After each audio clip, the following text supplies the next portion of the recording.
सूरत भूमि में आप सभी दर्शक मित्रों का हार्दिक स्वागत है। तो चलिए हम आपको लेके चलते हैं सीधा बरहज।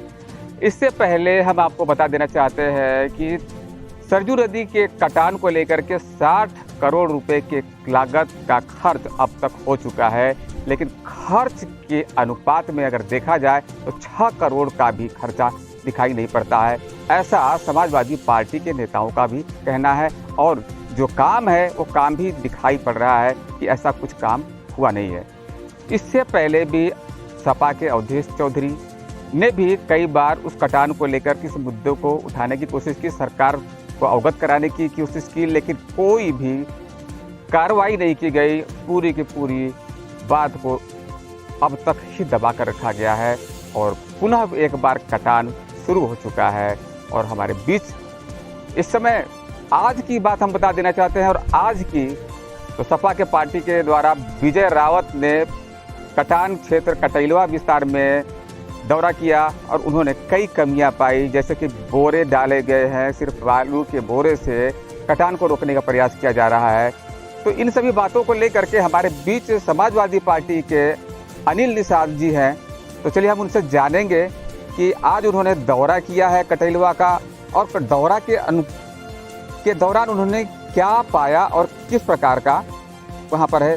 तो चलिए जानते हैं उनसे ही। अनिल निषाद जी, सूरत भूमि में आपका हार्दिक स्वागत है। आज आप लोगों ने कहाँ दौरा किया था और क्या हालात है और क्या आप मानते हैं सरकार की नीतियों को और जो कार्रवाई जिन कंपनियों को दी गई थी यह बनाने के लिए कैसा कार्य किया गया इन लोगों ने? सबसे तो पहले मैं सूरत भूमि का अपने पार्टी के समाजवादी पार्टी की तरफ से स्वागत करता हूं, जो इस ज्वलंत विषय पर अपनी बातों को सरकार के कान तक पहुंचाना चाहता है। रही बात तो वहाँ की जो कटान की समस्या है, परसिया गांव जो परसियापुर गांव था, कटान के चलते बाढ़ विभाग बचाव का सारा धन खा गया, गांव को बचा नहीं सका। 700 घर का गांव था। वहाँ के हजारों लोग, सब लोग कहीं ना कहीं चले गए, उनको न बसाया गया न उनको सरकार कोई मुआवजा दी। 2004 से लगातार कटान हुई और वह गांव सरजू नदी में जलमग्न हो गया, जिसकी मैं लंबी लड़ाई लड़ा था। वहाँ पर एसडीएम हो, चाहे दरोगा हो, चाहे बाढ़ खंड के अधिकारी हों, सबको मैंने पानी पिला दिया था जनता के सहयोग से। और वहाँ पर जितने भी बोल्डर थे, पत्थर थे, हम लोग काम करने के लिए मांग करते थे, धरना प्रदर्शन करते थे, लेकिन वहाँ पर विभाग बोल्डर रात में गिराकर उसको पानी में बहावा देता था। करोड़ों रुपए खर्च हुए उस गांव को बचाने के लिए, लेकिन पैसा को लूट लिया गया, गांव को नहीं बचाया गया। ठीक उसी प्रकार बड़ी बड़ी योजनाएं लाकर बाढ़ खंड विभाग के अधिकारी जो स्वयं ठेकेदारी कर रहे हैं, ठेकेदारी नहीं कर रहा है, विभाग के अधिकारी स्वयं ठेकेदार कर रहा है और यहाँ के मंत्री स्वयं ठेकेदारी कर रहे हैं। जितने लोग अपने यहाँ के बने हुए हैं ठेकेदारी कर रहे हैं और सरकारी धन का बंदरबाट कर रहे हैं, लूट रहे हैं। आप जाकर वहाँ पर देखिए। मैं वहाँ का गाँव में गया था।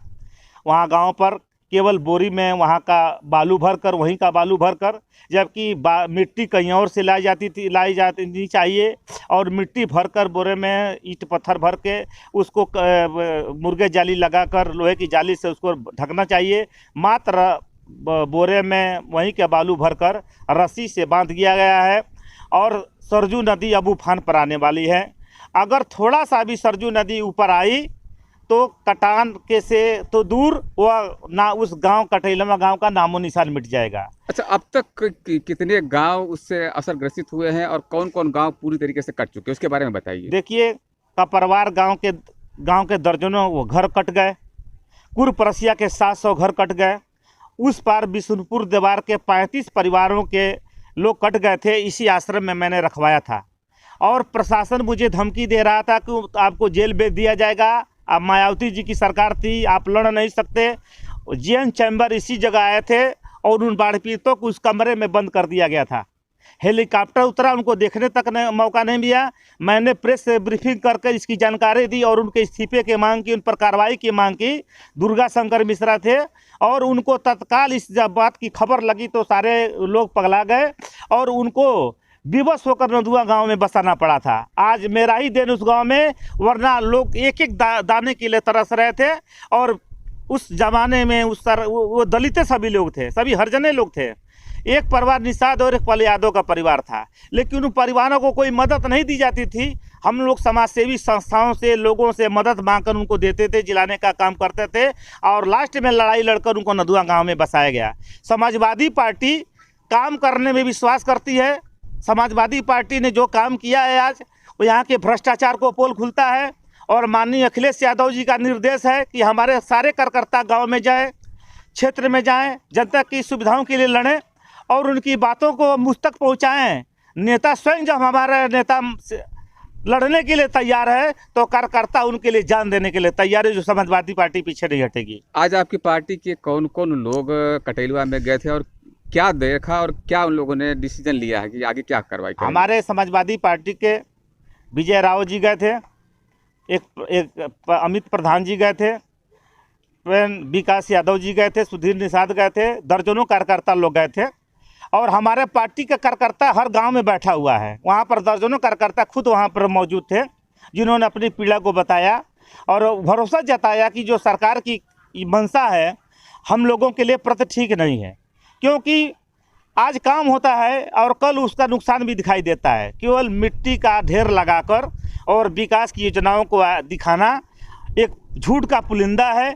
आज बारिश होगी, आप कल देखिएगा, आप जाइए चैनल लेकर, कैमरा लेकर अपना, आज फोटो ले लीजिए। जिस दिन बारिश होगी सरजू नदी में वह बंदा जमी दोज हुआ मिलेगा। मैं गारंटी के साथ इतनी घटिया स्तर का काम हो रहा है यहाँ पर। आपने देखा यहाँ पर अनिल निषाद जी ने बताया, पूरा पोल बताया, और वहाँ पर जाकर खुद इन्होंने दौरा किया है और देखा कि काम में कितनी गोबाचरी पाई गई है। तो ये तो है एक जो कार्रवाई जिससे जनता का कोई राहत की बात तो छोड़िए, उन्हें कोई राहत की बात तो अलग की बात होती है, लेकिन जनता के साथ में जो चीटिंग की जा रही है, यह किस हद तक सही है या गलत, ये तो जनता को भी थोड़ा ध्यान देना चाहिए। मैं रामलखन सहानी, सूरत, भूमि, बरहज, कटेलवा।